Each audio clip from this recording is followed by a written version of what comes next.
करते हैं, स्टार्ट करते हैं, पहले सॉल्व करना स्टार्ट करते हैं, थोड़ा सा पहले सॉल्व कर लेते हैं, फिर लास्ट में एनालिसिस वाला पार्ट करेंगे। मेन चीज है एनालिसिस वाला पार्ट, ध्यान रखिएगा। तो solving is not a major part, major part is, जैसे पहला क्वेश्चन स्टेटमेंट वाला सवाल है। अब देखो कितना सिंपल है। In vernier calliper one vernier scale is always smaller than one main scale. क्या यह स्टेटमेंट ट्रू है या वाहियात है? बताइए आप। One vernier scale division is smaller than one main scale division. हाँ, जाहिर सी बात है यार, जाहिर सी बात है। मेन स्केल डिवीजन तो बहुत बड़ा होता है ना बेटा, और वर्नियर स्केल डिवीजन छोटा होता है। तो ये बिल्कुल स्टेटमेंट ट्रू है, हमारा ट्रू स्टेटमेंट है। और कोई ऐसा भी नहीं है कि कुछ इसमें सोचना पड़े। ये तो हम जानते हैं कि मेन स्केल ज्यादा बड़ा होता है, वर्नियर स्केल छोटा होता है। ठीक है। अब देखो वर्नियर कांस्टेंट आपको पता है, इसको हम लिस्ट काउंट के नाम से भी जानते हैं। Is by one main scale division multiplied by number of vernier scale division. अब लिस्ट काउंट निकालने के लिए बेटा one main scale division multiplied by number of vernier scale division. क्या ऐसा करते हैं क्या? मल्टीप्लाई करते हैं या डिवाइड करते हैं यार? डिवाइड करते हैं मेरे भाई, डिवाइड करते हैं, है ना। ये बिल्कुल गलत है यार, बिल्कुल गलत है। जैसे 0.1 मिलीमीटर कब आता है तुम सोचो ना। 1 मिलीमीटर डिवाइडेड बाय 10 करते हो ना, टोटल नंबर जितना उसका है उस 10 से डिवाइड मारते हो तब ना 0.1 मिलीमीटर आता है। तो डिवाइड मारते हैं भाई, मल्टीप्लाई थोड़ी करते हैं। तो ये फॉल्स स्टेटमेंट है, सिंपल है। तो statement 1 is true and 2 is false. Option 2 correct answer आ गया। ठीक है। तो ये सवाल देखिए एकदम वाहियात था, ये होना चाहिए था आपसे।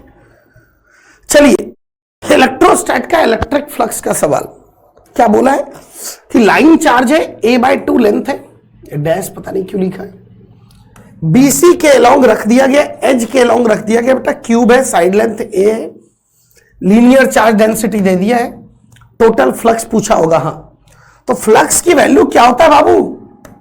Q enclosed by epsilon not, simple है।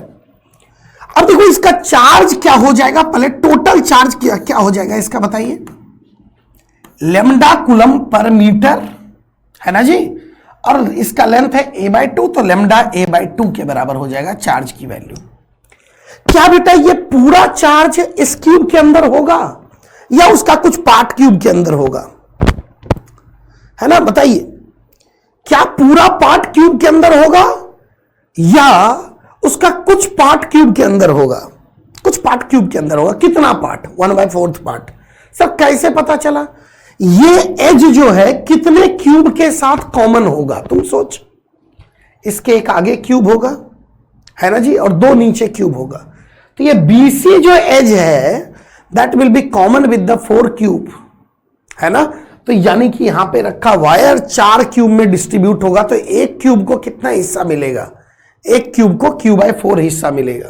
तो Q इनक्लोज्ड की वैल्यू हो जाएगा lambda a divided by 2 divided by 4 epsilon not. ठीक है, ऑप्शन 1 इज क्लियर।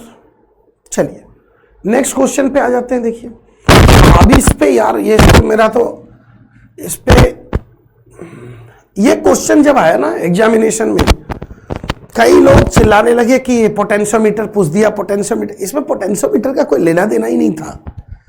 अगर तुम ढंग से देखो तो कोई लेना ही देना नहीं था उससे। अरे ये बात समझ में क्या पूछा है? स्लाइडिंग कॉन्टैक्ट, ये जो है ये स्लाइडर कहलाता है। स्लाइड की तो of A potentiometer is in the middle of the potentiometer wire. ये कुछ पोटेंशियोमीटर वायर है, कोई भी रामलाल वायर है। क्या मतलब है? इसके मिडिल में है बेटा। मिडिल में है मतलब मिडिल में होने का मतलब क्या होता है? क्या 0.5 ओम इधर है और 0.5 ओम इधर है? अरे यही होता है, 1 ओम टोटल है ये, और ये मिडिल में टच कर रहा है, मतलब 0.5 इधर है, 0.5 इधर है ना बेटा। ठीक है, आरपी की वैल्यू दे दिया और एक्सटर्नल रेजिस्टर 2 ओम दे दिया है, कनेक्टेड वायर स्लाइडिंग। इसमें कुछ छोड़ दिया ही है टाइपिंग वाला। इसमें मुझे याद है जहां तक करंट पूछा था, करंट, ये तो ये पूछ दिया ही नहीं क्वेश्चन में, टाइप ही नहीं किया क्या पूछ रहा है। इसमें करंट पूछा था भाई कि बैटरी से कितना करंट पास करेगा, शायद यही पूछा था, है ना। सिंपल ही करंट इलेक्ट्रिसिटी का सिंपल सवाल है। ये दोनों सीरीज हो गए, ये दोनों पैरेलल हो गया और ये सीरीज हो गया, आर इक्विवेलेंट निकाल लो। तो 1/2 एंड 2 ओम किस चीज में बेटा, पैरेलल में, तो 1/R इक्विवेलेंट कितना आ जाएगा, 1/2 प्लस 1 डिवाइडेड बाय 1/2 करेंगे 2 आएगा, तो ये 2 कितना आ गया ये बताइए, 5/2 आ गया। तो आर इक्विवेलेंट की वैल्यू कितना आ गया, 2/5 के बराबर। इन दोनों का आर इक्विवेलेंट, अब ये इसके साथ सीरीज में है, तो 2/5 प्लस 1/2 कर दीजिए, तो 10, तो ये आ गया 4 प्लस 5, तो दैट इज इक्वल टू कितना आ गया, 9/10 के बराबर, है ना जी। आर इक्विवेलेंट 9/10 है। वोल्टेज दिया हुआ है, करंट की वैल्यू निकालना है, वोल्टेज डिवाइडेड बाय रेजिस्टेंस, सीधे दिख रहा है 1 एम्पियर करंट आएगा, है ना, ऑप्शन 3। तो ये देखो एक मतलब मीन्स बेसिक सवाल था, ऐसा कुछ नहीं था कि आप नहीं कर सकते थे, और ऐसा भी नहीं कर सकते हो कि पोटेंशियोमीटर तुमको पढ़ाया नहीं गया था, है ना। मार देंगे हम, जान मार देंगे एकदम। क्लास में तो हम लोग पोटेंशियोमीटर पढ़ाते ही भाई, पूरा डिटेल में पढ़ाते हैं, अच्छे अच्छे सवाल करते हैं। चलिए बेटा, तो देखिए ये क्वेश्चन भी एकदम स्टेटमेंट पढ़िए, असर्शन पढ़िए। YDSC एंस double slit experiment is performed in optically denser medium. Optically denser medium मतलब रिफ्रैक्टिव इंडेक्स बढ़ रहा है, मतलब वेलोसिटी की वैल्यू घट रहा है। अरे वेलोसिटी घट रहा है, अगर वेलोसिटी घटेगा तो वेवलेंथ भी घटेगा, ये पता है तुमको। विग्योर कितनी बार बताएं, वायलेट से रेड जाते हैं तो क्या होता है, कैसे वेरी करता है, कितनी बार हो चुका है हमारा, है ना। तो क्योंकि फ्रीक्वेंसी तो बेटा सेम रहेगा, फ्रीक्वेंसी तो सोर्स पे डिपेंड करता है, तो velocity equal to frequency into lambda होता है, इट डिपेंड्स ऑन सोर्स। तो वेलोसिटी घटेगा तो लेम्डा घटेगा भाई। तो अगर हम ऑप्टिकली डेंसर मीडियम में गए तो constructive fringes are comes closer, ऐसा बोल रहा है, मतलब फ्रिंज विड्थ होता है डी लेम्डा बाई डी, आप जानते हैं अच्छे से। अगर मान लीजिए लेम्डा की वैल्यू घट रहा है तो फ्रिंज विड्थ की वैल्यू घट रहा है, फ्रिंज विड्थ घटेगा तो क्लोजर आएगा फ्रिंजेज, यानी बिल्कुल ट्रू स्टेटमेंट है।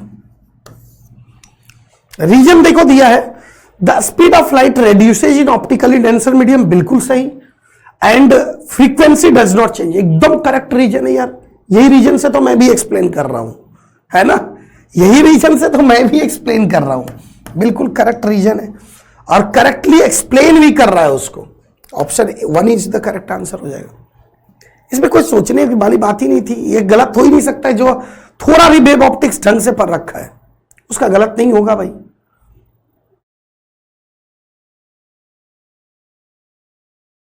इसमें क्या बोला कि 2 स्फेरिकल बॉडी है, एक का रेडियस है 0.2, दूसरे का रेडियस है भैया 0.8 मीटर। एक का टेम्परेचर बिगर वाले, स्मॉलर वाले का टेम्परेचर है 800 केल्विन और इसका है 400 केल्विन, है ना बेटा।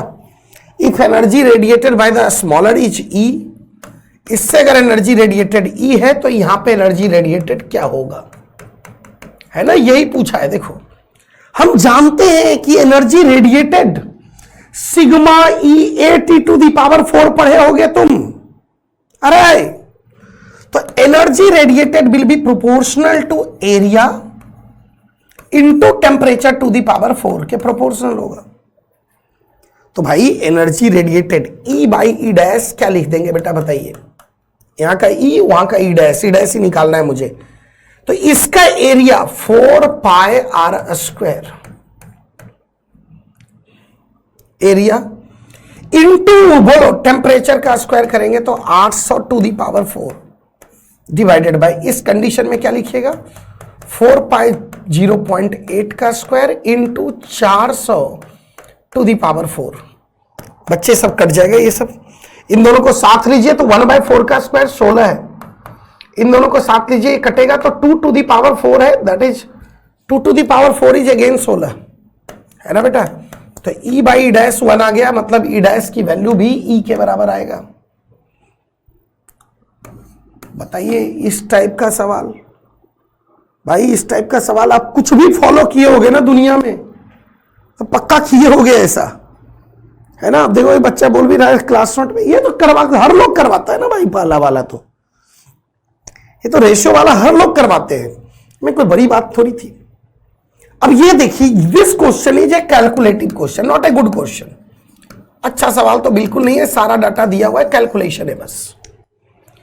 इसमें क्या दे दिया बच्चे को, 10 to the power -3 kg का आइस है -10 डिग्री सेल्सियस पे, इसको गर्म करके कहां ले जाना है भाई, 110 डिग्री वेपर बनाना है। तो कितना हीट एनर्जी हमें देना पड़ेगा, वर्क रिक्वायर्ड मतलब हीट एनर्जी कितना देना पड़ेगा। तो भाई पहले हम कन्वर्ट करेंगे इसको, आइस 0 डिग्री सेल्सियस पे लाएंगे, फिर इसको पिघलाएंगे जी, केजी पानी 0 डिग्री सेल्सियस पे पिघला देंगे। फिर क्या करेंगे बताइए, 10 to the power -3 kg पानी 100 डिग्री सेल्सियस पे ले जाएंगे। फिर क्या करेंगे, वेपर में कन्वर्ट करेंगे 100 डिग्री सेल्सियस। फिर क्या करेंगे, वेपर से इसका टेम्परेचर को बढ़ाएंगे और 110 डिग्री सेल्सियस वेपर पे ले जाएंगे। तो इतना बार हिट देना पड़ेगा, Q1 Q2 Q3 Q4 निकालना पड़ेगा मुझे। तो बताइए Q1 की वैल्यू क्या लिखोगे, M S स्पेसिफिक हिट इसका दिया हुआ है आइस का, बच्चा 0.5 ले, जब डाटा दिया हो डाटा के अकॉर्डिंग लो।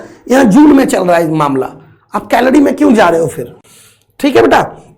तो स्पेसिफिक हिट ऑफ आइस दे रखा है 2100 के बराबर, 2100 लिख दीजिए। डेल्टा टी की वैल्यू 10 डिग्री सेल्सियस, Q1 आ गया बेटा। Q2 बताइए बेटा क्या आएगा, लेटेंट हिट वाला फॉर्मूला लगेगा जी, mass into latent heat of ice की वैल्यू भी दे रखा है आपको, 3.35 इंटू 10 to the power 5, है ना। Q3 10 to the power -3 into specific heat of water दिया हुआ है 4180, delta T is 100 degree Celsius, क्योंकि हम 0 से 100 ले जा रहे हैं बेटा, ठीक है बेटा। तो Q3 आ गया। Q4 बताइए, into latent heat of vaporisation, latent heat of vaporisation दिया हुआ है आपका, कहां है, latent heat of steam is 2.25 into 10 to the power 6 के बराबर, and Q5 is 10 to the power -3 into, इसकी भी स्पेसिफिक हिट दे रखी है 1920 into delta T is 10 degree Celsius. बेटा you have to just add it, अब ये करना पड़ेगा, इसमें कोई शॉर्टकट है ही नहीं इसका, ठीक है ना पक्का, इसमें कोई शॉर्टकट नहीं है, you have to do the calculation. तो आपको करना पड़ेगा, कॉमन निकालिए, जैसे कीजिए कैलकुलेट। देखिए 10 to the power 3 -3 है ना, तो ये सब कट जाता है थोड़ा, तो आप करेंगे तो ऐसा नहीं कि नहीं आएगा, हो जाता है यार। ये देखो आ जाएगा 335, ये आ जाएगा 21, ऐसे ही करोगे ये भी कट जाएगा, तो ये आ जाएगा 418, और ये करोगे तो 10 to the power -3 10 to the power 3 हो जाएगा, 2200 करोगे, ये आ जाएगा 2250, यहां पे भी करोगे तो 10 to the power -3, ये दोनों कट जाएगा, ये आ जाएगा 19.2, है ना बेटा। इसको हम जोड़ सकते हैं, कोई बड़ी बात नहीं है हमारे लिए ऐड करना, ठीक है, ऐड करके आंसर आ जाएगा। चलिए वेरी गुड। तो वो कैलकुलेटिव सवाल था, क्या करना चाहिए था सर उसको एग्जाम में, वो एनालिसिस वाले पार्ट में बताएंगे, अभी रुक जाइए थोड़ा सा, पहले सॉल्व कर लेते हैं। नेक्स्ट क्वेश्चन पे आ गए भाई हम। नेक्स्ट क्वेश्चन क्या कर रहा है, इलेक्ट्रॉन ग्राउंड स्टेट में हाइड्रोजन एटम का, ग्राउंड स्टेट n = 1, इसका रेडियस दे रखा है, अरे वाह रेडियस भी दे रखा है 11 मीटर। एकदम पहला बात तो आराम से सॉल्व करना होता है बेटा, ये सीखो एक बात। Electron in third excited state मतलब n = 4, इसका radius 8.48 into 10 to the power -10 metre है ना, ऐसा दिया हुआ है सवाल में। तो ratio of de Broglie wavelength of ground state to excited state, okay, ground state का डी ब्रॉगली वेवलेंथ λ1, इसका λ2, तो हमें पूछा है λ1/λ2। भाई साहब मॉडर्न में इस टाइप का भी सवाल किया जाता है, ऐसा नहीं हम लोग करवाते ही हैं। डी ब्रॉगली वेवलेंथ पे नहीं करवाया तुमको, इलेक्ट्रॉन का मूवमेंट पे करवाए भाई। लेकिन देखो बेटा यहां पे रेडियस के डाटा को मुझे यूज करना है। मैं जानता हूं डी ब्रॉगली वेवलेंथ होता है h डिवाइडेड बाय मोमेंटम के बराबर, ठीक है। एमबी का टर्म और रेडियस का टर्म को रिलेट करने वाला सबसे बेहतरीन फॉर्मूला ये याद होगा तुमको, MVR is equal to NH/2π। यहां से अगर गौर से देखें आप तो इस MV को मैं क्या लिख सकता हूं बच्चे, क्या मैं h डिवाइडेड बाय लेमडा लिख सकता हूं यार? यस, बिल्कुल लिखा जा सकता है। तो अगर आप गौर से देखिए तो यहां से लेमडा की वैल्यू जो आएगा आपको, h भी कट जाएगा यहां से, तो लेमडा की जो वैल्यू आएगा twice pi into r divided by n के बराबर आएगा। यानी लेमडा बिकम प्रोपोर्शनल टू बेटा आर बाय एन हो गया। और क्या, रेशियो तो पूछा है हमसे। तो लेमडा 1 बाय लेमडा 2 क्या लिखोगे, R1 bye N1 divided by R2 bye N2। तो N2 ऊपर जाएगा, R2 नीचे। बेटा N2 की वैल्यू 4 है, N1 की वैल्यू 1 है। R1 बाय R2 कर लो बेटा, 5.3 into 10 to the power -11 divided by 8.48 into 10 to the power -10। Solve कर लो इसको, आंसर आ जाएगा अप्रोक्सीमेट में। ठीक है जी, पक्का करके बताएं कि कर लीजिएगा आप, कर लीजिएगा ना, कर लीजिए भाई। तो यहां से आंसर आपका आ जाएगा बेटा, ऑप्शन 1 आंसर आ जाता है, 4 आंसर आ जाता है, 4 आंसर आ जाता है। तो इस तरीके से करना था इसको। अब देखो ये सवाल, कई लोग ये डर गया, मतलब घबरा गया। अब बताओ अगर मैं तुमको रे ऑप्टिक्स पढ़ा, कसम मार देंगे हम जान, अगर क्लास इलस्ट्रेशन है ये, इस टाइप का क्वेश्चन पता कितना करवाते हैं हम रे ऑप्टिक्स में?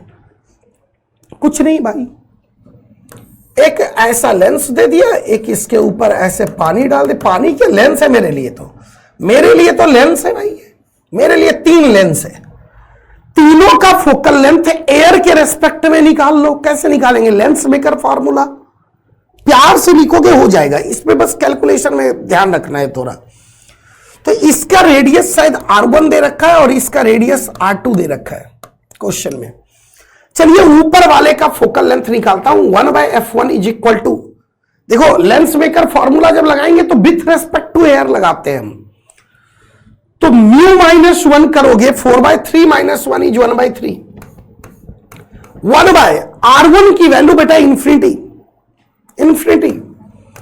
-1/R2, R2 की वैल्यू, इधर से लाइट आ रही है मैं ऐसा मान रहा हूं, तो R2 की वैल्यू साइन कन्वेंशन के साथ जब हम लेंगे तो हमें -R1 रखना पड़ेगा, -R1 रखना पड़ेगा। साइन कन्वेंशन का केयर करना बहुत जरूरी है। तो ये 1 फोकल लेंथ को पावर बोलते हैं। पावर 1 की वैल्यू कितना आ गया, 1/3R1 के बराबर आ गया। इसी ढंग से पावर 2 सेकेंड वाले लेंस में जाएं और 1/f2 की वैल्यू लिखें तो क्या लिखेंगे? ग्लास का लेंस बना हुआ है, एयर के रेस्पेक्ट में लिखना है, तो 3/2 - 1 that is 1/2। 1/R1 - 1/R2, sign convention का 100% केयर। जब इधर से लाइट गिर रहा है, R1 भी निगेटिव है, R2 भी निगेटिव है ना। 1/R1 - 1/R2, ठीक है। ये आ गया बेटा हमारा पावर 2 की वैल्यू आ गया -2 divided by, sorry -2R1 plus 1/2R2 के बराबर है ना। ये पावर 2 आ गया जी।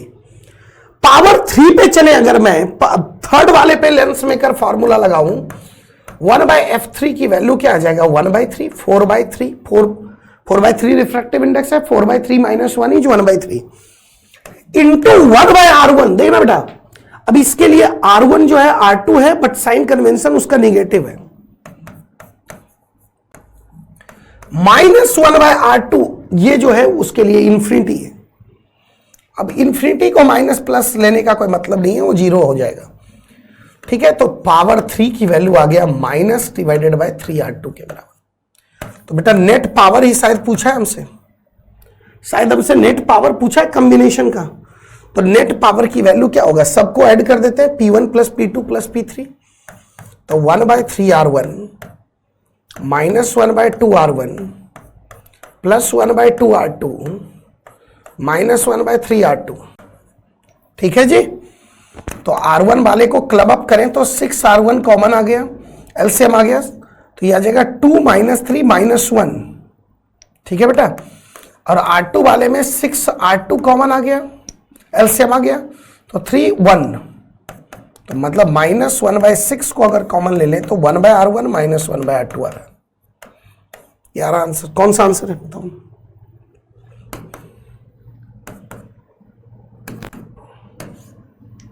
Option 2 correct. अब बच्चा यहां पे मॉड में कंफ्यूज कर गया। अरे हीरो, मॉड का मतलब उसका मैग्नीट्यूड। मैं जो निकाला ये R1 क्या है? विद साइन कन्वेंशन है, मैग्नीट्यूड है उसका। साइन कन्वेंशन तो ऑलरेडी हम ले चुके हैं, उसका सिर्फ मैग्नीट्यूड है, इसलिए वो मॉड लगाया हुआ है। ठीक है।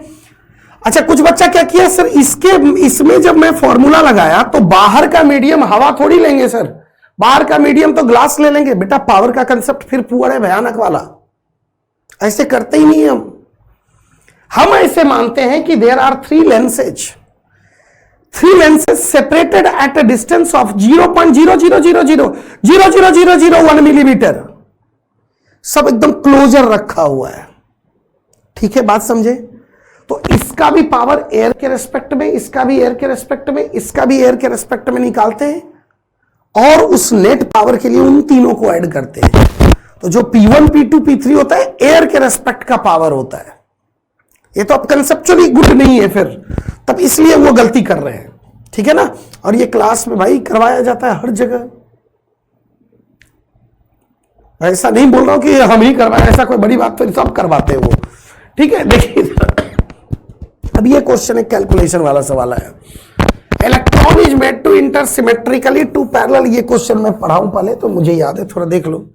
ये ऐसा कुछ बना दिया था, बोला था क्या कि इलेक्ट्रिक फील्ड है इसके बीच में, है ना, इधर इलेक्ट्रिक फील्ड एग्जिस्ट करवा दिया था और बोला था क्या कि 10 सेंटीमीटर इसकी लंबाई है। ठीक है। और हॉरिजेंटल डायरेक्शन की वेलोसिटी जो है 10⁶ मीटर के बराबर, मीटर पर सेकंड के बराबर है। तो यहां से जब बाहर निकलेगा तो वर्टिकल वेलोसिटी कितना होगा, यही पूछा था। अब ये सवाल किस चैप्टर का है बेटा पता है तुमको? काइनेमेटिक्स 2D का सवाल है। ओवरऑल पता है क्या पूछा था? प्लेट मेटल ऐसे दे दिया था, इलेक्ट्रिक फील्ड इधर एग्जिस्ट कर रहा था वर्टिकल में, मतलब वर्टिकल में मतलब हो सकता है सर नीचे एग्जिस्ट कर रहा हो, इलेक्ट्रिक फील्ड का डायरेक्शन से हमको ज्यादा मतलब नहीं है। ठीक है।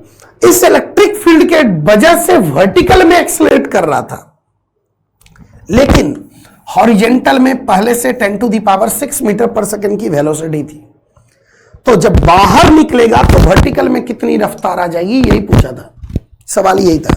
तो भाई हॉरिजेंटल में यहां से यहां जाने में कितना समय लगेगा, पहले हॉरिजेंटल में कर लो ना, इंडिपेंडेंट होता है XY। कितना समय लगेगा बेटा? 10 सेंटीमीटर, इसको मीटर में कन्वर्ट कर दो, डिवाइडेड बाय वेलोसिटी, कितना समय लगेगा उसको वहां उधर क्रॉस करने में। अब इतने ही समय में कितनी वेलोसिटी अटेन हो जाएगी? तो Vy y डायरेक्शन में चले जाइए, Vy equal to uy plus acceleration in y into t. uy जो 0 है, y डायरेक्शन का एक्सेलरेशन क्या होगा? Charge into electric field divided by mass के बराबर, टाइम t आपको पता है। देखो ये कैलकुलेशन है, बस करना। E की वैल्यू आपको दिया हुआ है सवाल में, मास ऑफ इलेक्ट्रॉन भी दिया हुआ है, इलेक्ट्रिक फील्ड की वैल्यू भी कहीं ना कहीं दिया होगा, है ना, देखो यहां दिया हुआ है। ये सेंटीमीटर का केयर करेंगे, मीटर में पक्का कन्वर्ट करेंगे आप। टाइम की वैल्यू ऑलरेडी आप निकाल चुके हैं।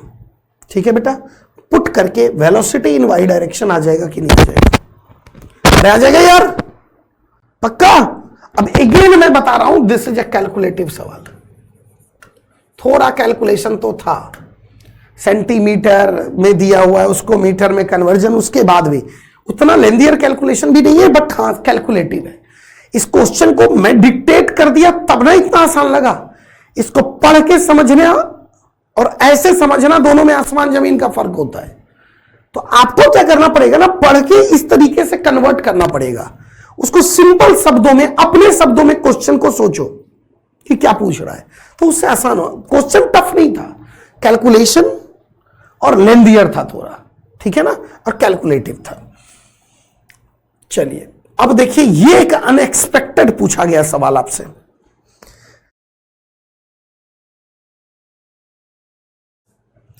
तो ये अनएक्सपेक्टेड था यार। ये देखो, ये bound wire bound standard registered. अब ये जिसको पता होगा ना वही कर पाएगा, वरना नहीं कर पाएगा वो आदमी। ठीक है, वो आदमी नहीं कर पाएगा ये सवाल, मैं बता रहा हूं बेटा। ये थोड़ा अनएक्सपेक्टेड आ गया। मैं झूठ क्यों बोलूं, मैं भी ये चीज मैं बताता नहीं था बच्चे को। मुझे लगता है ये क्या आएगा, अब कहां से उठा के डाल दिया, कहीं से उठा के डाल दिया, एनसीईआरटी वगैरह में होगा कहीं डिस्कस्ड। ठीक है, इसका लेकिन मतलब क्या होता है, ये जनरली नाइक्रोम वगैरह का बना होता है, और भी बहुत सारे मटेरियल होते हैं। तो तुम सुने होगे गैस हीटर में, टेस्टर में, टेस्टर देखो, टेस्टर, ये सब मीन्स इंजीनियरिंग कॉलेज में तुम जाओगे तो पढ़ाया जाएगा। ये कोई बड़ा मतलब ऐसा नहीं अजूबा नाम है, वहां तो पढ़ाया जाता है। तो देखिए ये होता क्या है, मैं बता रहा हूं आपको। ये एक ऐसे मटेरियल के वायर का बना होता है ना, एक ऐसा मटेरियल का बना होता है जिस मटेरियल की रेसिस्टिविटी टेम्परेचर के वेरिएशन से वेरी तो करता है, बट ज्यादा वेरी नहीं करता है। मैं क्या बोल रहा हूं वापस सुनिएगा। तो ये क्या है ना कि मीन्स इसकी बस मतलब इसका ये होता है, इस वायर का, इस रजिस्टर का मतलब ये होता है, ये ऐसे वायर का बना होता है। पहली बात तो इसमें कॉइलिंग होती है, ऐसे वायर में कॉइलिंग होती है। This is not a straight wire, इसमें कॉइलिंग होती है बेटे। सर कॉइलिंग से क्या मतलब है, वो ये यहां पे नहीं समझ पाओगे, इंजीनियरिंग में पढ़ोगे। कॉइलिंग से क्या होता है, कॉइलिंग से उसकी रेसिस्टिविटी और टेम्परेचर का वेरिएशन में फर्क आ जाता है। ठीक है, तो कॉइलिंग होती है और स्पेशल मटेरियल का बना होता है, जैसे नाइक्रोम वगैरह का बना होता है। और भी बहुत सारे मटेरियल होते हैं, मुझे एग्जैक्ट याद नहीं है सारा। नाइक्रोम याद है क्योंकि नाइक्रोम का हीटर वायर नाइक्रोम का आता है, इसलिए नाइक्रोम याद रह जाता है लोगों को। ठीक है ना, जैसे हीटर का वायर तुम देखे होगे कॉइलिंग वाला ही होता है, नाइक्रोम का बना होता है, तुम देखे होगे। अब तुम सोचो, अगर उस वायर में टेम्परेचर कितना ज्यादा बढ़ जाता है हीटर का, टेम्परेचर के बढ़ने से क्या हो, उसका रेसिस्टिविटी काफी बढ़ जाए, है ना बेटा, तो शायद करंट की वैल्यू धीरे धीरे रिड्यूस हो जाएगी। होगी कि नहीं होगी? तो हम तो ऐसा चाहेंगे नहीं ना, इसलिए हम एक स्पेशल टाइप का रजिस्टर बनाते हैं जिसको हम वायर बाउंड रजिस्टर बोलते हैं, स्टैंडर्ड रजिस्टर बोलते हैं, जो जनरली नाइक्रोम वगैरह का बना होता है, स्पेशल मटेरियल का बना होता है। इसमें जब करंट पास करता है ना, तो टेम्परेचर ग्रो करता है, हीट जनरेट होता है। हीट जनरेट होने की वजह से रेसिस्टिविटी बढ़ना चाहिए, बट उतना नहीं बढ़ता जितना बढ़ना चाहिए, कम बढ़ता है, बहुत कम बढ़ता है बेटा, वेरी लेस, बहुत कम वेरिएशन होता है ना। तो लगभग ऐसा कहा जाता है कि लगभग अगर ये रेसिस्टिविटी है, थोड़ा बदलेगा, एकदम थोड़ा, ये एकदम फ्लैट नहीं है, थोड़ा कम स्लोप का एक स्ट्रेट लाइन आ जाता है इसकी रेसिस्टिविटी। तो दिस इज इसका ऑप्शन 1 आंसर हो जाएगा इस बेसिस पे। इसमें देखो कितना ज्यादा चेंज हो गया, इसमें देखो कितना चेंज हो गया, इसमें देखो कितना चेंज हो गया। ठीक है ना। हालांकि देखिए, मान लीजिए आप अगर नहीं जानते एग्जामिनेशन में कि ये क्या है, अब बता दिए तो आपको समझ में आ गया होगा। नहीं जानते तो बेटा पहले तो यहां से देखो, टेम्परेचर बढ़ाने से रेसिस्टिविटी यहां पे क्या हो रहा है, घट रहा है। इवन रेसिस्टिविटी 0 हो जा रहा है, और 0 टेम्परेचर पे रेसिस्टिविटी इंफिनिटी हो रहा है। ये थोड़ा अजूबा है ना, ये थोड़ा अजूबा इसके लिए। तो इसको तुम काट सकते थे, इसको तुम काट सकते थे। और यहां पे टेम्परेचर बढ़ाने से रेसिस्टिविटी बढ़ रहा है, ये चलो सही है।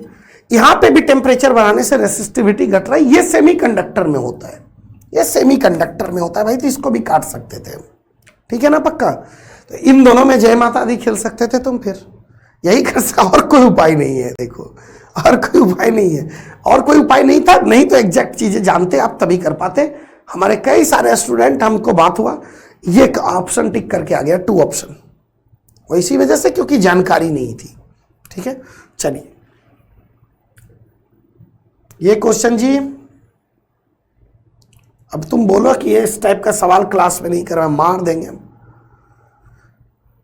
क्लोज्ड ऑर्गन पाइप है, देखिए एक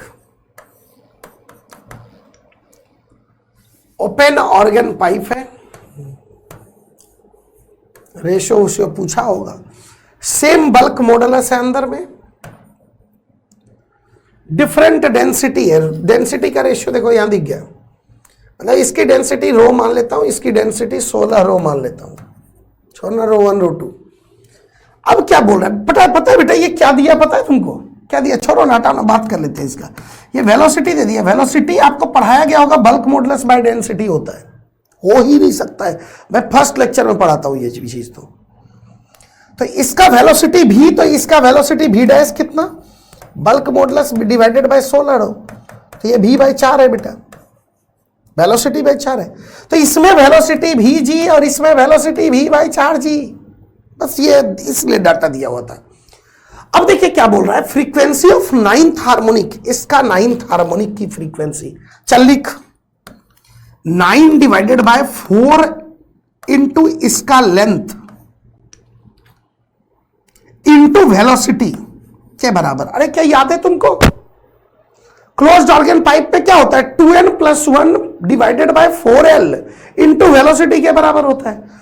तो 9th हार्मोनिक तो 2n + 1 को 9 पुट कर देंगे कि n निकालोगे, नहीं 9 पुट कर दो ना, divided by 4l into v। 9th harmonic closed organ pipe का इज आइडेंटिकल विथ, आइडेंटिकल मतलब equal. 4th harmonic of open tube, okay 4th harmonic मतलब 4 divided bye 2 into L2 into उसकी वेलोसिटी v बाय 4 है। अच्छा, closed organ pipe का लंबाई दे दिया 10, open का पूछा है क्या? हाँ ओपन का। यार क्या बोलूं मैं, क्या इस टाइप का सवाल नहीं किए आप कभी जीवन में?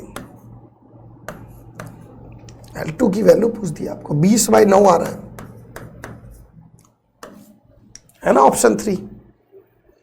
बेटा ये रेशियो वाला क्वेश्चन पता कितनी बार करवाया हूं, ये वेलोसिटी भी हम पढ़ा चुके हैं ऑलरेडी, डे 1 में पढ़ाते हैं हम लोग साउंड वेव में, ठीक है। चलिए अब तुम बोलो इस पे भी बहाना मार लो कि क्लास इलस्ट्रेशन नहीं है, नहीं बोलो। कैविटी प्रॉब्लम का पहला क्वेश्चन ये होता है मेरा, पहला क्वेश्चन मैं यही करवाता हूं, एकदम एग्जैक्ट यही करवाता हूं, मैं डाटा भी नहीं बदलता हूं। तुम अपना क्लास नोट खोल करके देखना, मैं डाटा भी नहीं चेंज करता हूं भाई, यही देता हूं मैं कि डिस्क है, कभी स्फीयर भी दे देते हैं, कभी डिस्क दे देते हैं। डिस्क है, यहां से ऐसे कर दिया गया, तो इसके अबाउट बताओ मोमेंट ऑफ इनर्शिया क्या होगा। करवाएं कि नहीं करवाएं बेटा? एग्जैक्ट करवाया हुआ है। तो बेटा क्या करते हैं इसमें बताइए, इस रिमूवल का मास निकाल लीजिए। मास रिमूवल कितना आता है, अभी तक याद है मुझे, मास m/4 आता है ना जी, m/4 आता है। सेंटर ऑफ मास में भी कराते हैं, कितना सड़क गया, ठीक है, तो m/4 आता है, मास की वैल्यू m/4। अब ध्यान से देखिए, रिमूवल का m/4 आ गया। अब करते कैसे इसको, मोमेंट ऑफ इनर्शिया, पहले टोटल मोमेंट ऑफ इनर्शिया इसके अबाउट लिख लो, mr²/2 होता है, माइनस रिमूवल पार्ट का मोमेंट ऑफ इनर्शिया इसके अबाउट निकाल के सब्ट्रैक्ट कर दो। तो रिमूवल पार्ट का मोमेंट ऑफ इनर्शिया इसके अबाउट क्या होगा बेटा, उसका मास m/4 रेडियस r/2 का स्क्वायर्ड डिवाइडेड बाय 2, ये इसके अबाउट हुआ। यहां से r/2 दूरी पे पैरेलल एक्सिस थ्योरम लगाना पड़ेगा मुझे, तो m/4 इंटू r/2 का स्क्वायर आंसर है। और क्या कर लो यार, शायद 4th ऑप्शन आंसर आ जाता है, ठीक है ना। चलिए नेक्स्ट देखिए, वो क्वेश्चन ये क्वेश्चन में ज्यादा अंतर नहीं है। इसमें क्या पूछा पता है, इसमें एक कैपिटल M मास का स्फीयर दे दिया, कैपिटल M मास का एक स्फीयर दे दिया, ये सेंटर है, यहां से बोला ट्वाइस r रेडियस पे एक M मास रखा हुआ है, तो उस पे F1 फोर्स लगा रहा है। बताओ F1 की वैल्यू। अब ये प्लेनेट में नहीं किए हो क्या कि M मास का होता था, यहां से कैपिटल कुछ दूरी पे फोर्स की वैल्यू नहीं लिखे, Gm1m2/r² से लिखते, G capital M small m divided by twice r का स्क्वायर 4r², यही है F1। अब क्या बोला देखिए कि a spherical part of radius r/3 is removed from the bigger sphere।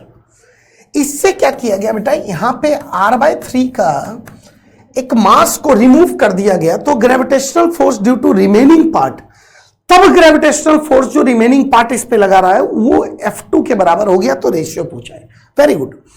तो बताइए F2 कैसे निकालें प्यारे? मैं बोलूं पूरे की वजह से इस पे फोर्स निकाल और इसकी वजह से इस पे फोर्स निकाल और वो सबट्रैक्ट कर दे। अरे तो पूरे की वजह से इस पे फोर्स कितना है? G capital M small m divided bye 4r² minus इस छोटुआ की वजह से इस पे फोर्स कितना है उसको माइनस कर दो। इसका पहले मास निकालना पड़ेगा। कैसे निकालोगे? Capital M by 4/3 pi r³ into इसका volume 4/3 pi r³ divided by 27। M bye 27 आएगा, देखो ठीक है बाबू, M बाय 27। तो G M bye 27 into small m divided by distance का स्क्वायर। अब इसके सेंटर से इसकी दूरी रहे, बोल रहे r प्लस r/3, तो r plus r/3 4r/3, 4r/3 का स्क्वायर 16r² 4r/3 का स्क्वायर 16r² 9, तो ये 3 आ जाएगा। तो ये कितना आ गया बताइए? एलसीएम लीजिएगा तो 48r² आ गया। 12 में से एक गया 11G capital M small m। ले लो रेशियो 11 बाय समथिंग कुछ आ रहा है ना? आ गया 11 बाय 12 शायद 12:11 आ जाएगा आंसर। अरे दिख रहा है ना, ये 4 से कटेगा 48 तो 12 हो जाएगा, तो 12 बाय 11 आंसर हो गया ना। अब इसके बाद देखो क्या होता है ना, जेईई मेन में बच्चा F1 निकाल लिया F2 नहीं, इसके बाद भी डिवीजन करने में टाइम वेस्ट करता है। पागल ऑप्शन देखा कर, ऑप्शन में 11 होना चाहिए, 2 ही ऑप्शन में 11 है। क्या 11:10 हो सकता है क्या? तो मैंने देखा गौर से, 10 कैसे होगा? 5 है ही नहीं, 10 नहीं होगा, तो 11:, ये होगा आंसर। सीधे सी मार, टिक आगे बढ़। अब देखो ये गोबर सवाल था यार, एकदम महागोबर सवाल, ये कोई सवाल है ये?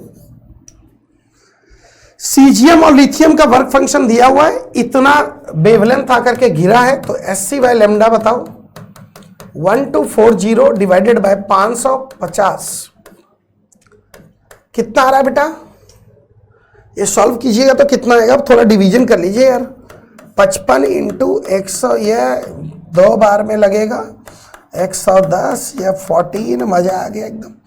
2 बार में 110, ये पॉइंट है यहाँ पे 30, या देखो 5 बार में, हाँ 5 बार में 2.25 आ रहा है। मतलब इसके लिए ये फोटोन लाइक है। सीजियम के लिए ये फोटोन कैसा फोटोन है? लाइक फोटोन है, उसका एनर्जी ज्यादा है। लिथियम के लिए, लिथियम का वर्क फंक्शन ज्यादा है, एनर्जी कम है इसका। लिथियम के लिए यही फोटोनमा नालायक बन गया। तो फोटो इलेक्ट्रिक इफेक्ट किस में होगा? ओनली सीजियम में होगा, है ना? ये बहुत बेकार सवाल था, ये भी बेकार सवाल था भाई। Mu naught dimension of B by mu naught पूछा है, कोई भी मैग्नेटिक फील्ड का फॉर्मूला लिख दो ना। Mu naught I divided by twice of radius, याद है किसका फॉर्मूला होता था? Magnetic field due to circular at centre, है ना? तो हमको क्या पूछा है? बी बाय म्यू नॉट पूछा है, तो बी बाय म्यू नॉट की वैल्यू आई बाय 2r आ गया। तो इसका डायमेंशन क्या आ जाएगा? करंट का डायमेंशन क्या होता है जी? ए। रेडियस का डायमेंशन l, तो 8l इनवर्स आ गया।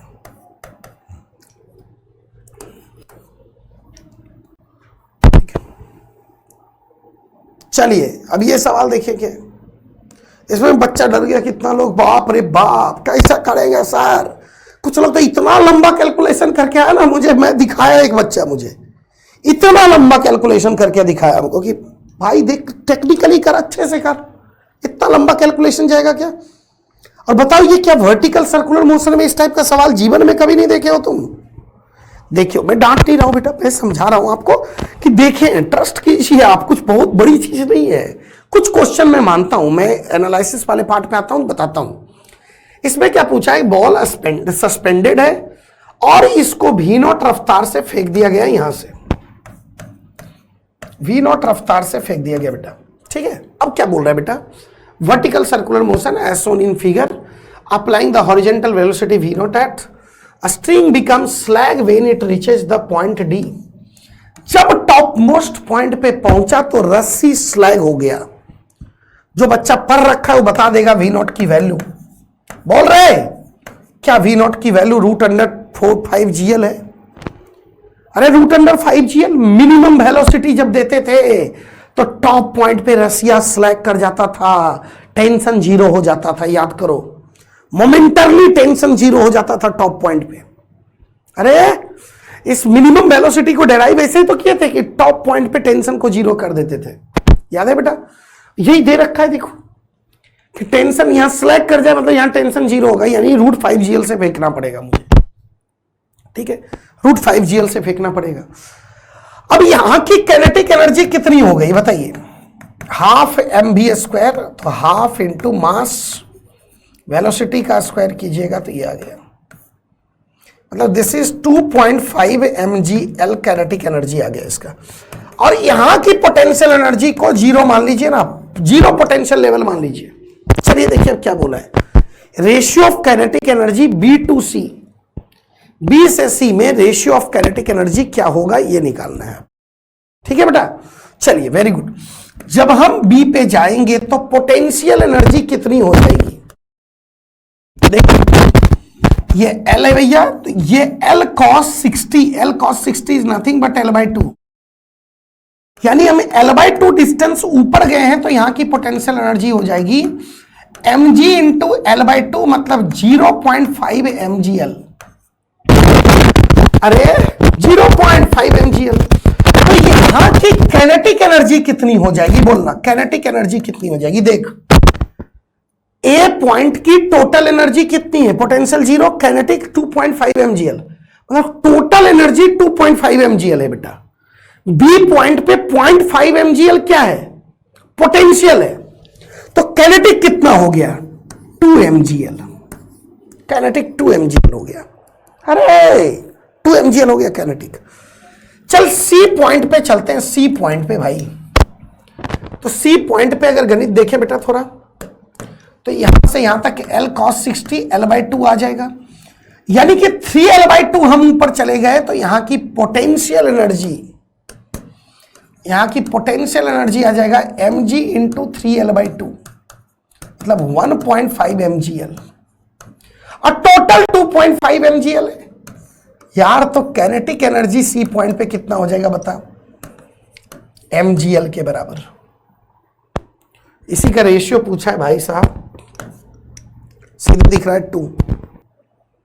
अब ये भी सवाल देखिए वाहियात था, मुझे डिस्कस करने लायक नहीं लग रहा है बिल्कुल भी। देखिए statement 1, equivalent EMF of 2 non ideal batteries connected in parallel is smaller than either 2 EMF. बोल रखा है दो बैटरी को अगर दो में E1 R1 internal resistance formula पढ़ाए हैं, बहुत सवाल किए क्लास में, मानूंगा ही नहीं, तुम नहीं बोलोगे तो मैं मानूंगा ही नहीं। अगर इसको पैरेलल में कनेक्ट कर दिए तो ई इक्विवेलेंट की वैल्यू क्या बोल रखा है कि छोटा आता है हमेशा। भाई मुझे तो ऐसा लगता है अगर E1 E2 दोनों सेम हो तो ई इक्विवेलेंट की वैल्यू तुमको याद होगा ई के बराबर आता है। अरे जब दोनों सेम होता है तो ई इक्विवेलेंट ई के बराबर आता है, यानी कि स्टेटमेंट फॉल्स है, यानी ये स्टेटमेंट फॉल्स है। स्टेटमेंट 2 बात कर लेते हैं। Equivalent internal resistance of 2 non ideal battery connected in parallel is smaller than the internal resistance of either of 2 battery. ये पैरेलल में आर इक्विवेलेंट की वैल्यू घट जाती है बेटा, तो तुम जानते हो यार, 10th से जान रहे हो तुम कि पैरेलल में जब रजिस्टर को हम अरेंज करेंगे तो आर इक्विवेलेंट तो इंडिविजुअल से कम आता है ना। तो ये स्टेटमेंट बिल्कुल सही है। तो 1 is false and 2 is true. Option 4 is going to be the correct answer.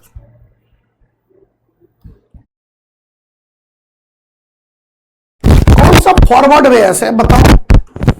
ये एसएमआर में भी इस टाइप का क्वेश्चन करवाए थे हम तो।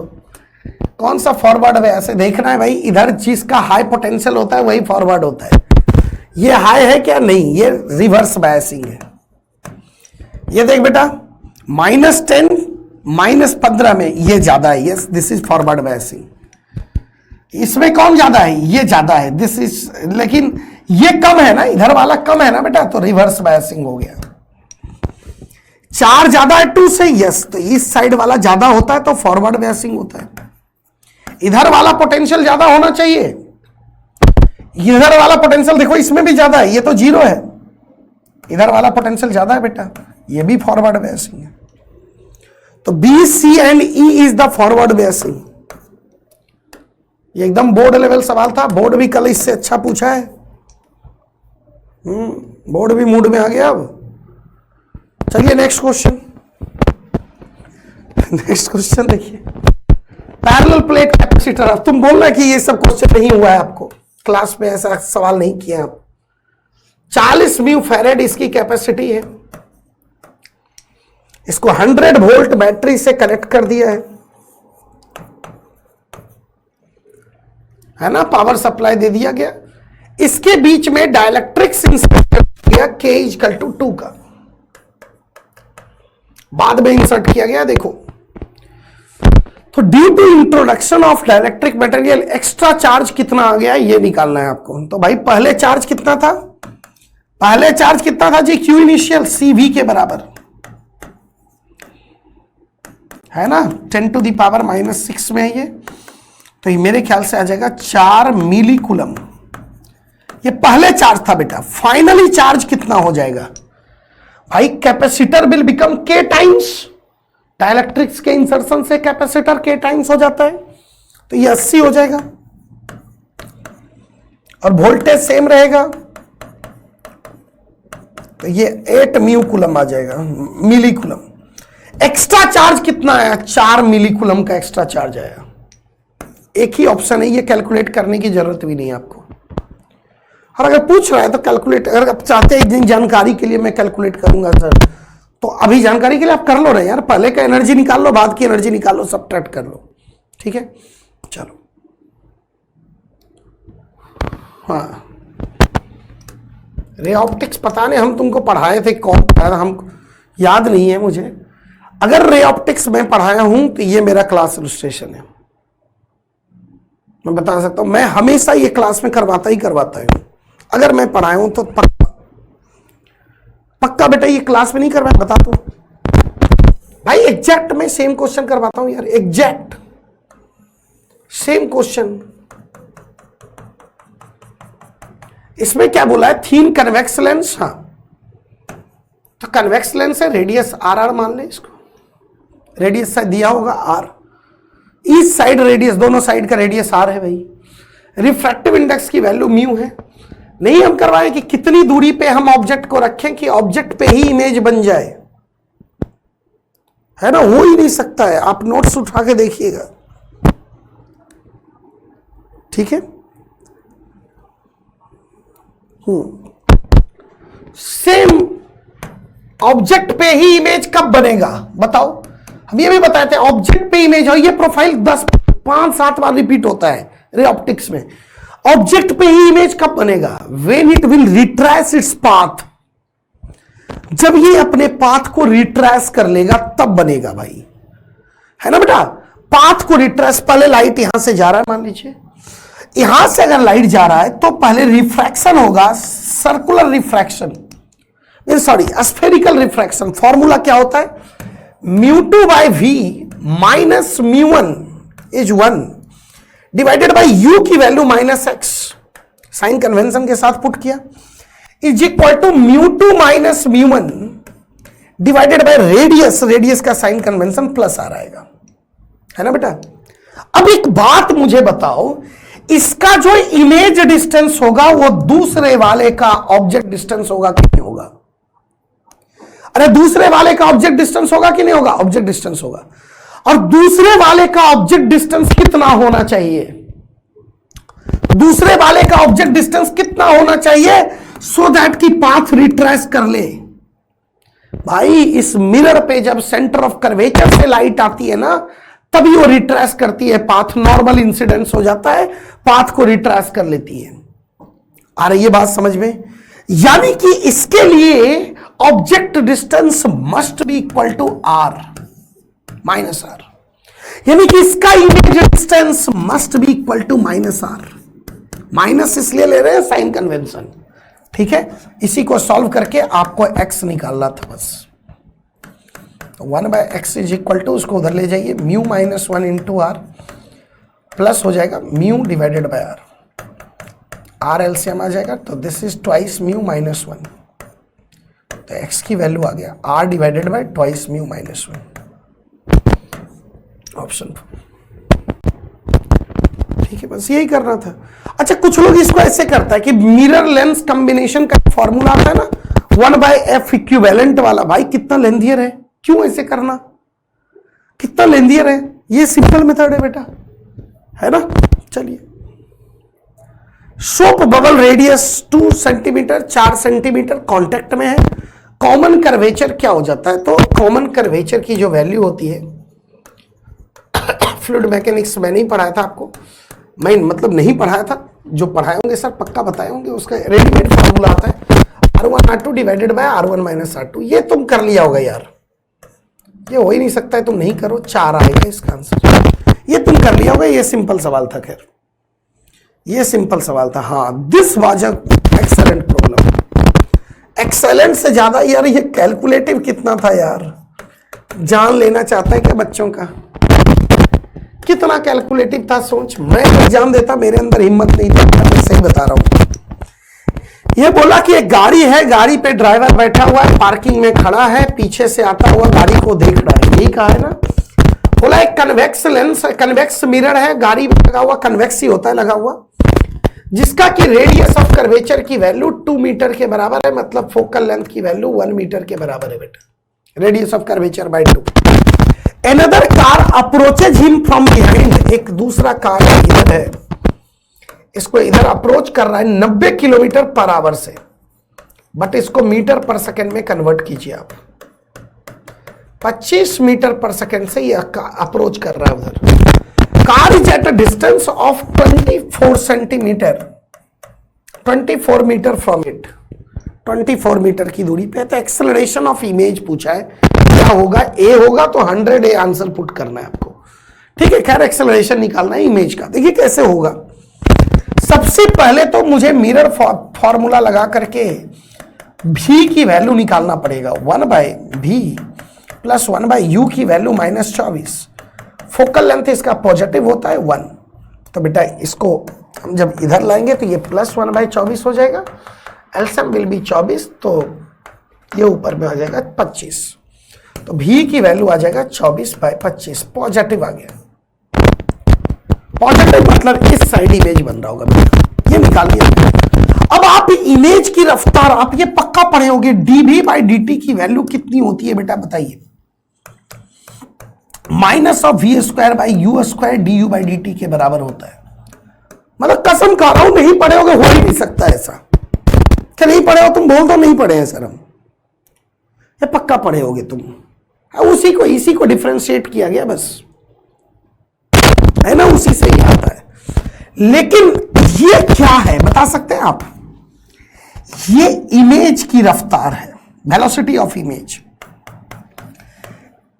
ये क्या है, ये ऑब्जेक्ट की रफ्तार है, यहां पे एक कदम ये आगे बढ़ गया बेटा, है ना, एग्जामिनर हमारा एक कदम आगे चल गया, इसने मुझे एक्सेलरेशन, एक्सेलरेशन ऑफ इमेज क्या होगा, dvi/dt होगा, तो dvi/dt की वैल्यू मैं क्या लिख सकता हूं, -v², देखना कुछ लोग तो ऐसे कर दिया,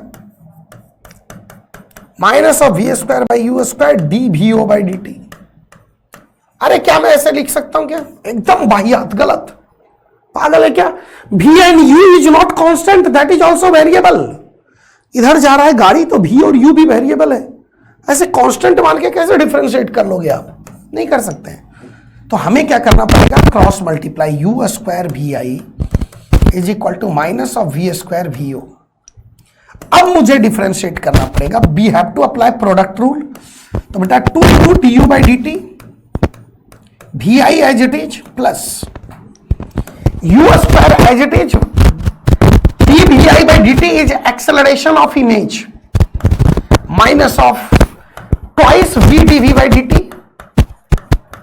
vo as it is minus v² as it is बेटा, और dvo/dt is acceleration of object, है ना बेटा। अब देखो बेटा, ऑब्जेक्ट एक्सेलरेट नहीं कर रहा था, ऑब्जेक्ट का एक्सेलरेशन 0 था। अरे दिया हुआ है सवाल में 90 किलोमीटर पर आवर की रफ्तार से चल रहा है, कांस्टेंट रफ्तार से चल रहा है, ऑब्जेक्ट का एक्सेलरेशन 0 है। ठीक है, यहां पे एक बात तुम मुझे बताओ क्या लिखा हुआ है, twice u d u by d t is v o v i plus u square a i minus twice of भी, ये क्या लिखा हुआ है बताइए, v i into v o. ठीक है बेटा, देखिए क्या आपको यू पता है बेटा? यस। क्या आपको वेलोसिटी ऑफ ऑब्जेक्ट पता है? यस। क्या आपको वेलोसिटी ऑफ इमेज भी पता है? यस। यहां से पता चल जाएगा ना, यहां से निकाल लेना वेलोसिटी ऑफ इमेज। क्या आपको यू पता है बेटा? हाँ। भी पता है बेटा? हाँ, ऊपर कैलकुलेट कर चुके हैं। वेलोसिटी ऑफ इमेज, हाँ, यहां से निकल जाएगा। वेलोसिटी ऑफ ऑब्जेक्ट भी पता है आपको। क्या आपको एक्सेलरेशन ऑफ ऑब्जेक्ट आ जाएगा, इमेज आ जाएगा, यहां से एक्सेलरेशन ऑफ इमेज आएगा। भाई ये सवाल रियली में छोड़ने वाला सवाल था। पागल है क्या? कितना कैलकुलेशन है, सोच। कोई इसका शॉर्टकट नहीं है, you have to calculate it, है ना बेटा? अब ये कैलकुलेशन कर लीजिएगा तो 8 आंसर आ जाता है।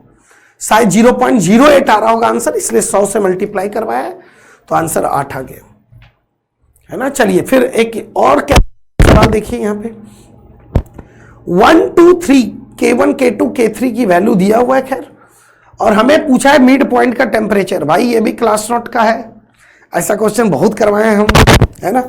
लड्डू मेथड अपना करना है बस, और क्या, लड्डू मेथड, लड्डू मेथड जी, लड्डू मेथड। इसमें करंट घुसेगा जी, इसमें भी करंट घुसेगा जी, इसमें भी करंट घुसेगा, सारे करंट को 0 कर दीजिए जी। तो थीटा माइनस 100 डिवाइडेड बाई इसका रेसिस्टेंस, रेसिस्टेंस के एल बाय एरिया होता है बेटा। एल रेसिस्टेंस की वैल्यू क्या होता है? R thermal, L divided by K होता है, सॉरी। तो एल, इसकी लंबाई को मैं एल मान लिया, क्या लंबाई दिया हुआ है क्या? Same length, 3 conductor of same length, सबकी लंबाई सेम है। ठीक है, तो के की value K1 into area is a मान लेता हूं, इसका एरिया को मैं। अरे समझा क्या? ये वाला करंट I1, ये I2, I3, तीनों की वैल्यू 0 हो जाएगा। I2 क्या होगा बेटा? I2 भी होगा theta minus 100 divided by L divided by K2 into area. I3 क्या होगा? Theta minus 0 divided by L divided by K3 into, अब देखना इसका एरिया ट्वाइस एरिया हो जाएगा, इज इक्वल टू 0। यहां से L A कॉमन आके कैंसिल आउट हो जाएगा, K1 K2 K3 दिया हुआ है, you will calculate theta, theta की वैल्यू प्राप्त हो जाएगी आपको। अब ये कैलकुलेटिव था, उतना भी नहीं था कि तुम नहीं कर सकते हो, उतना भी नहीं था कैलकुलेटिव, लेकिन किया जा सकता था। ऐसा भी नहीं है कि बिल्कुल एकदम आप कर ही नहीं सकते थे, ऐसा भी नहीं था। ठीक है ना? चलिए अब देखिए next question, position vector of 2 particle, 1 kg particle, दोनों 1 kg का है, आर ए आर बी पूरा घमासान दिया हुआ है, अल्फा बीटा सबकी वैल्यू दिया हुआ है। भाई तो इसको पहले लिख लो, आर ए को,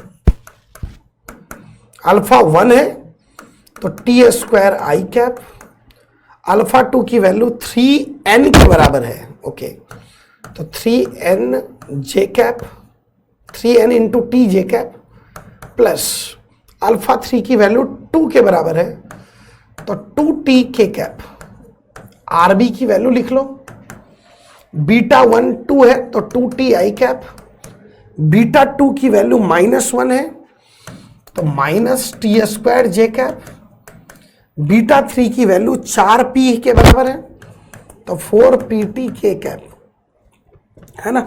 ऐसा दिया हुआ है। t इक्वल टू 1 सेकेंड पे va इक्वल टू vb है, तो वेलोसिटी ऑफ ए क्या होगा यार? डिफरेंशिएट कर इसको, तो 2t आई कैप प्लस 3n जे कैप प्लस 2k कैप के बराबर। वेलोसिटी ऑफ बी क्या होगा भाई? इसको डिफरेंशिएट कर, 2i कैप माइनस 2t जे कैप प्लस 4p के कैप के बराबर बेटा।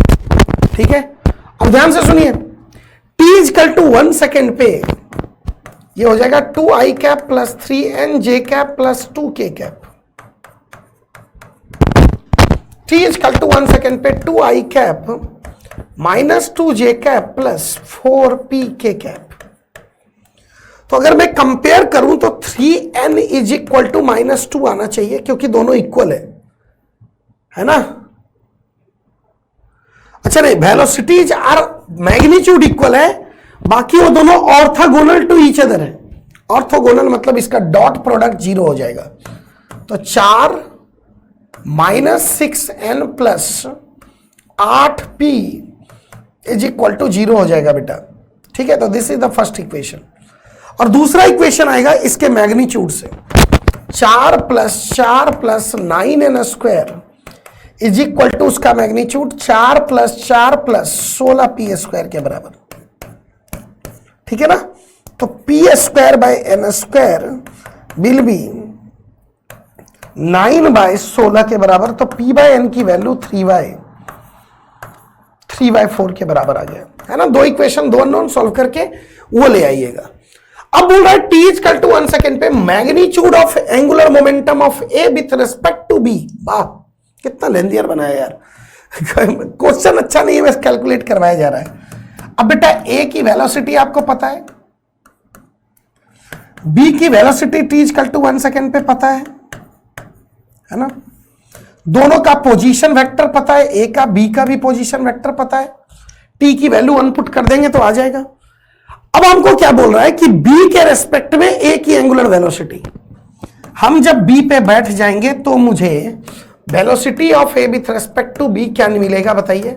Velocity of a with respect to ground minus velocity of b with respect to ground. क्या हम ये कैलकुलेट कर सकते हैं? क्योंकि हम ये दोनों कैलकुलेट कर चुके होंगे तो ये आ जाएगा हमारा, तो रिलेटिव वेलोसिटी आ जाएगा। मतलब b पे बैठ करके a की रफ्तार मुझे आ जाएगा। ठीक है बेटा। क्या मुझे ये भी आ जाएगा position of a with respect to b? Yes, position of a with respect to ground minus position of b with respect to ground आ जाएगा जी, आ जाएगा। तो एंगुलर मोमेंटम की वैल्यू क्या होता है? m into r cross v के बराबर ही तो होता है। शायद मास ऑफ a दिया होगा 1 kg या कुछ था, 1 kg था। मास ऑफ a 1 kg था बेटा। तो ये r वेक्टर मतलब r of a with respect to b vector cross velocity of a with respect to b vector, यही करना था आपको। तो वहां से आपको एंगुलर मोमेंटम मिलता है। एक्सेस कैलकुलेटिव सवाल, एक्सेस कैलकुलेशन है भाई, इसमें बहुत ज्यादा कैलकुलेशन है ना, काफी टाइम टेकिंग। चलिए नेक्स्ट क्वेश्चन देखिए। अब ये इजी सवाल है। इसमें क्या बोल रखा है कि एक पार्टिकल है जिसको 60 मीटर पर सेकेंड की रफ्तार से फेंक दिया with angle of 30 degree with the horizontal. तो बेटा बोल रहा है height travels by the particle in the first second is h1। Height travel बोला है, वर्टिकल हाइट h0 है, and the height travel in last second before it reaches h max okay is h1। सबसे पहली बात, this is not A question of K2D, K1D का question है। सिर्फ vertical height की बात किया है, वर्टिकल मोशन को ऑब्जर्व करो बस, हॉरिजेंटल को गोली मारो। तो बताइए इधर की रफ्तार कितनी आएगी? 60 sin 30 बाय मतलब 30 मीटर पर सेकेंड। बच्चे देखो कितना सिंपल क्वेश्चन है, ओरली कर देंगे इसको। तो हम कैनेमेटिक्स अगर हमसे पढ़े आप तो ओरली करना चाहिए आपको। 30 मीटर पर सेकेंड से फेंकेंगे अगर, कितने सेकंड में वेलोसिटी 0 होगा? 10 घटेगा, 3 सेकंड में velocity 0। t equal to 3 second पे h max पे पहुंच जाएगा ये। तो भाई आप जानते हो ना, पहला सेकंड में कितनी दूरी ट्रेवल करता है? 5 मीटर। ये नेक्स्ट सेकंड में 15 मीटर और इस सेकंड में 25 मीटर ट्रेवल करता है। ये रटा हुआ डाटा होता है। तो वही तो बोल रखा है, यही तो हमारा h0 है और ये हमारा h1 है। यही तो बोल रखा है सवाल में। तो h0 बाय h1 की वैल्यू निकालना है आपको, 5 के बराबर आ जाएगा, है ना, 5 के बराबर आ जाएगा भाई। This is all about your shift 1, है ना, शिफ्ट 1 यहां तक हो गया भाई। क्लियर बेटा? अब ध्यान से सुनो इसका एनालिसिस पार्ट। कौन कौन सा क्वेश्चन आपसे होना ही चाहिए था? एनालिसिस पार्ट देखिए ध्यान से।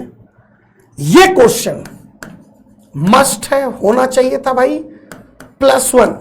एक क्वेश्चन ये डन आपको आना चाहिए था, नहीं हुआ, गलती कर दिया आप, वो बात अलग है, वो हम नहीं कर रहे, लेकिन होना चाहिए था बेटा। ये क्वेश्चन भी आसान है, ये भी आपसे होना चाहिए था +2, दूसरा क्वेश्चन ये होना चाहिए था। तीसरा क्वेश्चन आपसे ये भी होना चाहिए था भाई, आसान सवाल था। चौथा क्वेश्चन भाई कुछ नहीं, अगर आप थोड़ा बहुत भी पढ़े लिखे लोग हैं तो इसको कर लेंगे। चौथा क्वेश्चन ये भी है सही। पांचवा क्वेश्चन, जो भी हिट ट्रांसफर पढ़ा हो ही नहीं सकता है, दुनिया का हर एक मास्टर इस टाइप का सवाल करवाता है, मैं भी करवाया था, हर लोग करवाता है। 5 क्वेश्चन ये बहुत आसान। ये कैलकुलेटिव सवाल, इसको आपको लास्ट के लिए छोड़ देना चाहिए था। देखो ये क्वेश्चन हमें पता है कि हो जाएगा, क्योंकि दिमाग नहीं लगाना है ज्यादा इसमें, but you should do it at last में करना चाहिए था बेटा। तो इसको मैं काउंट तो लेकिन करूंगा कि ये हो जाना चाहिए था। छठा क्वेश्चन में काउंट करूंगा, इसको थोड़ा सा लास्ट में करना चाहिए था आपको। अब देखिए ये क्वेश्चन 7वां क्वेश्चन। अब ये कई बार होता है बच्चे को नहीं क्लिक करता है कि सर ये ऐसे दे दिया तो रेडियस और एन के टर्म में हमको नहीं क्लिक कर पाया, ठीक है, तो बात अलग है। चलो इस क्वेश्चन को मैं छोड़ देता हूं थोड़ा सा, कि मान लेते हैं ये क्वेश्चन तुम नहीं क्लिक कर पाया, छठा क्वेश्चन, 6 क्वेश्चन तो होना चाहिए था।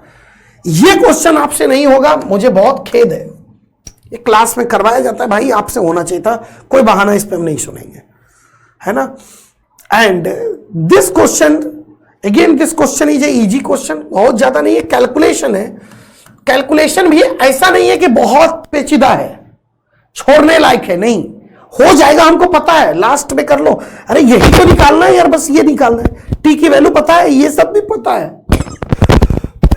और ये ऑप्शनल है, तो आपको दिख भी जाएगा कौन सा ऑप्शन छट रहा है ना बेटा। 2 नहीं होगा, आप जैसे पता है तो दिख जाएगा आपको, तो ये लास्ट में करना चाहिए था आपसे। This is the 7th number question, you must do it. 7वां ही बना नहीं, 8वां, या 8वां क्वेश्चन ये आपसे होना चाहिए था। चलिए 9th, ये मान लेते हैं आपको नहीं पता है, मान लेते हैं आप गलत कर दिए। ये आपसे होना चाहिए था भाई 10th, 10 क्वेश्चन ये आपसे होना चाहिए था। अब चलिए, ये 9th हुआ कि 10th हुआ जी? 9th हुआ, 9th हुआ ना। अब देखो ये क्वेश्चन बेटा, ये इसमें तो मैं कुछ सुनूंगा ही नहीं, ये तो भाई एकदम बेसिक सवाल है ना। फिर ये भी बेसिक सवाल है यार, बिल्कुल इसी टाइप का है, और क्या है ना। ये जब आप जे एडवांस का प्रिपरेशन करते हैं, इस टाइप का काम तो करते रहते हैं हम लोग, इतना तो आना ही चाहिए हमको। ये खैर सुपर लल्लू डल्लू सवाल है। 11, एक ये 12, ये भी लल्लू है भाई, 13। अब देखो ये क्वेश्चन अगर आप अच्छे से वर्टिकल सर्कुलर मोशन पढ़े हैं तो आपसे होना चाहिए था 14th, if you are good student आपसे होना चाहिए था। ये भी बहुत गोबर सवाल है, 15। ये सुपर लल्लू 16, तुम देखते जा। 17, ये भी गोबर है एकदम, ठीक है। ये 18, अगर आप थोड़ा भी क्लासरूम रिवीजन करेंगे तो आ जाएगा ये तो बहुत बेकार बेटा। 19, अब मैं तुमको बता रहा हूं, ये क्वेश्चन छोड़ना चाहिए था हमें। इसमें कोई अगर टाइम वेस्ट करता तो वो बहुत बड़ा वाला है, वो ये क्वेश्चन आपको किसी भी हालत में इसको छोड़ देना चाहिए था आपको, ठीक है। इसमें टाइम वेस्ट कर दे। एक्सेलरेशन पूछा, आपको क्लिक करना चाहिए था। वेलोसिटी वाला तो सर पढ़ाए थे, एक्सेलरेशन नहीं पढ़ाए थे, तो उसको भी डिफरेंशिएट करके सारी वैल्यू पुट करना कितना डिफिकल्ट है। तो बेटा ये कर सकते थे आप, बट छोड़ करके भी आ जाते तो कोई दिक्कत की बात नहीं थी। लास्ट में टाइम बचता तो आप कर लेते। ये क्वेश्चन आपसे होना चाहिए था 20। ये क्वेश्चन आप अगेन छोड़ सकते थे,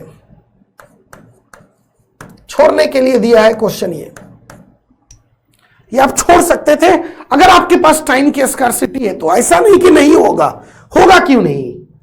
कोई ये अच्छा क्वेश्चन है कि अच्छा बताओ तुम, ये अच्छा सवाल है भाई, इससे शानदार सवाल ना लास्ट क्वेश्चन है। रियली में मैं बता रहा हूं, ये अच्छा सवाल किसी भी कीमत पे नहीं है। कैलकुलेशन करवाया बस बैठ करके।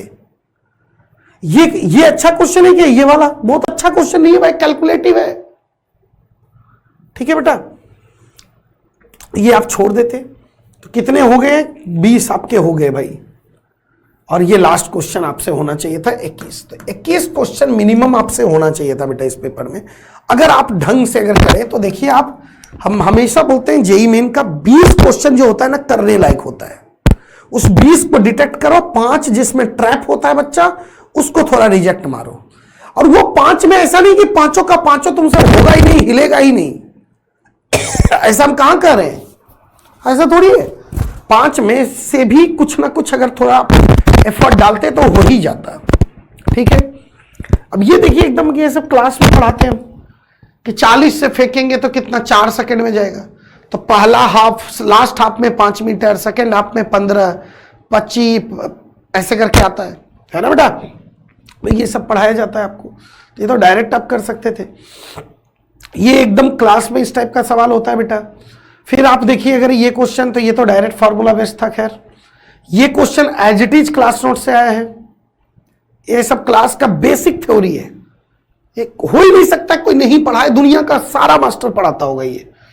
ठीक है, ये बेसिक जिसको फॉरवर्ड बेसिंग पता होगा कर लेगा, ये भी बेसिक है। अब ये वर्टिकल सर्कुलर मोशन में कितना पता नहीं, ना जाना कितना बार एनर्जी कंजर्वेशन की है।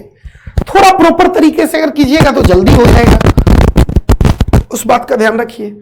ये भी बेसिक था आपका। अब ये तो खैर कुछ कहने लायक ही नहीं है ना। अब इस टाइप का क्वेश्चन हमें देखो क्लिक करना चाहिए था कि हाँ भाई ये फोर्स इतना लगा रहा है, इतना हटा देंगे तो कितना फोर्स लगेगा। तो भाई इतना का फोर्स जो लगेगा वो माइनस कर देंगे, है ना। क्लिक करना चाहिए था बेटा हमें। खैर अब ये बेसिक है, एकदम बेसिक मैं इसको मानता हूं। ये तो मैं एकदम बेसिक मानता हूं।